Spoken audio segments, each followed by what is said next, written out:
Are you looking to put your home on the market for sale by owner, but you want to avoid mistakes that will end up costing you money? Well, I'm Spade at Keller Williams Realty, and I'm going to share with you some common mistakes that for sale by owners make and how to avoid them.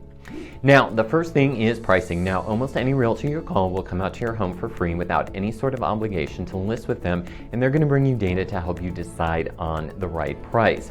Now, this would be the best way to price your home. Another route you could take would be to look up your value on a third-party site. You know which one I'm talking about? It starts with the Z. Now, this will give you a good starting point, but be careful because these sites don't take into consideration your home's upgrades, and that can alter the value of your home. Now, once you have determined pricing, make a client avatar or a description of who's most likely to buy your home and where they're going to come from.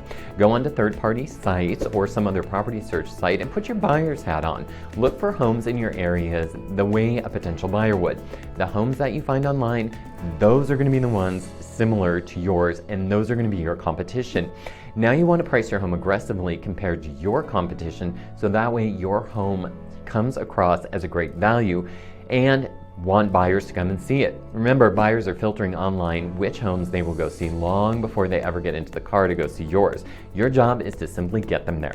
Pricing your home aggressively does not mean you'll be stuck with a low sales price, and just because someone offers you listed price doesn't mean you're obligated to accept it. You know, when you do this right, your final price should be a little bit higher than the listed price. The second mistake I commonly see is in the property description. Instead of just throwing a random description together, take your time listing your home's best qualities and make a list of the home improvements that you've made. Also, make a list of the reasons why you purchased the home. Look at similar homes in your area that have sold or are currently for sale to get some ideas or phrases that you can add to your description.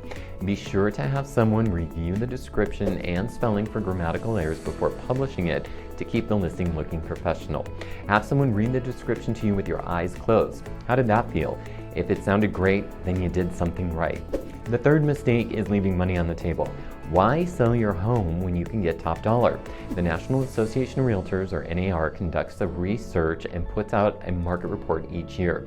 And according to them, only 8% of homes are sold by the owner. And of those 8%, only a third of those were sold to people they already knew. The data showed that for sale by owners sold for significantly less than homes listed by realtors. The difference can be anywhere from 15 to 30%. Now, I don't know about you, but I would rather pay a commission fee in order to receive an extra 15 or 30% back all day long. However, if you're set on doing all the work to sell it yourself, I'm assuming that you want to get the most money you can from the sale of your home. Now, I've just shared with you 3 common mistakes to avoid so that you can put more money in your pocket.